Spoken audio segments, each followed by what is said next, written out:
Hello, I'm Lauren Green, and you're in the Strategy Room. Hillary Clinton unleashing on Donald Trump in a foreign policy speech Thursday. Take a listen. We cannot let him roll the dice with America. This is not someone who should ever have the nuclear codes, because it's not hard to imagine Donald Trump leading us into a war just because somebody got under his very thin skin. Well, of course, Donald Trump never wanted to back down from a fight. Had this to say. I watched Hillary today. It was pathetic. It was pathetic. Supposed to be a foreign policy speech. It was a political speech. Had nothing to do with foreign policy. Crooked Hillary said, oh, Donald Trump, his finger on the button. I'm the one that didn't want to go into Iraq, folks. And she's the one that stupidly raised her hand to go into Iraq and destabilize the entire Middle East.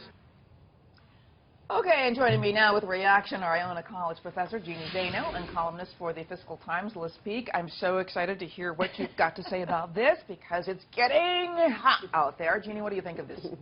I thought it was a very strong speech by Hillary Clinton. It's the speech that her campaign and Democrats have wanted her to make, and she's had trouble pivoting away from Bernie Sanders to make it. So it was very strong.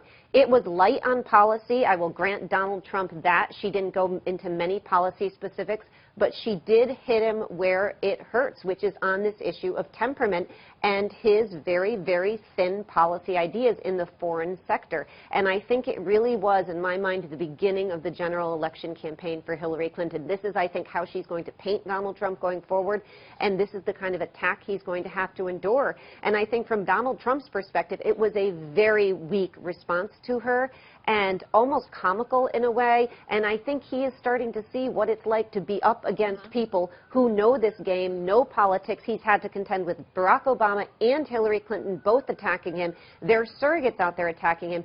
And if you noticed, very few Republicans stepped up to defend Donald Trump on this, which is another problem he has. So I thought it was a big win for Hillary Clinton on this point. Okay, but Liz, you know, is this kind of attack on Donald Trump's foreign policy, is that the thing that's going to stick? And will it make a difference to his supporters? I actually wrote a piece, I hate referencing my own work, but about 3 or 4 weeks ago saying exactly this is what Hillary Clinton was going to do, that she was going to go back to 1964, the Goldwater campaign, the Daisy commercial, and I said, you know, there will be a split-screen commercial out there, Donald Trump ranting and raving, and a nuclear explosion in the background. The trouble is, really, I don't think it works, because, yes, she did have a strong speech yesterday, and I thought his response wasn't particularly impressive. But the truth is, Hillary Clinton's foreign policy accomplishments have been reed thin, and I think Republicans, including Donald Trump, will be able to go after her on that. You know, she was the one that basically was urging us into Libya. Libya is a failed state. I mean, she was the one with the reset with Russia. I mean, in other words, her credentials are not great. Now, Hillary's camp loved that speech. Other people might say, if they were being fair-minded, okay, really, this was touted as a major foreign policy speech, and it was really anything but. What really happened is she got down in the gutter with Donald Trump. And frankly, you know, I think all of us are shaking our heads and saying we all deserve better than this. Well, Jeanne, let's get out of the gutter then for a second. We'll climb out. What is the difference between Hillary and Trump's and Donald's foreign policy? I mean, can people really tell the difference, and can it make a difference in the election? I think it's going to make a huge difference. And to Liz's point, I think what she is going to do is they recognize that there are many Americans who aren't fond of her foreign policy credentials and where she stands on some issues. But they are going to make this all about Donald Trump. Do you trust this man with a nuclear code is going to be what this campaign is about. Because like it or not, this is a choice between two people at this point. And so who do you trust the most is probably going to be the question, or who do you trust the least is probably a better question. And, you know, to your point, I think the big difference is she is much more in the mainstream of foreign policy thinking in this country. He goes back, you know, pre-World War II when you think about his isolationist tendencies, some of his back and forth flip-flopping on issues.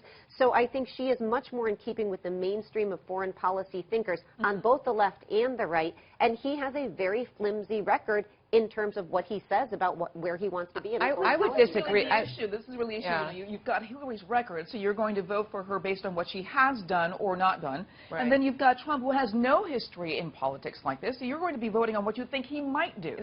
Obviously, that's totally correct on all different kinds of fronts, Exactly. not just foreign policy. And let's remember that voters are typically not really zoning in on foreign policy in terms of how they vote.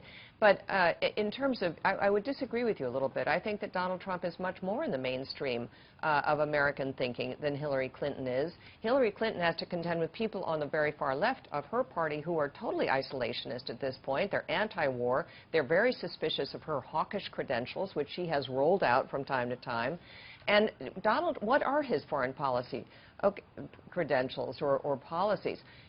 Number one, he doesn't want us to be paying the freight for every country's defense. Guess what? Most Americans agree with that. And I think actually, were it not coming from Donald Trump, that'd be a very popular stance, that basically all these EU countries who are pledged to spend 2% of GDP on defense, they're not doing it. And the United States continues to step up instead. Most Americans feel like that's wrong. Donald Trump has called them out on that.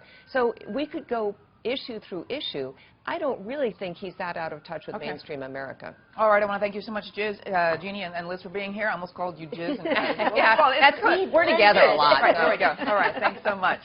And for complete coverage of the 2016 election, go to foxnews.com. I'm Lauren Green, and thanks for watching.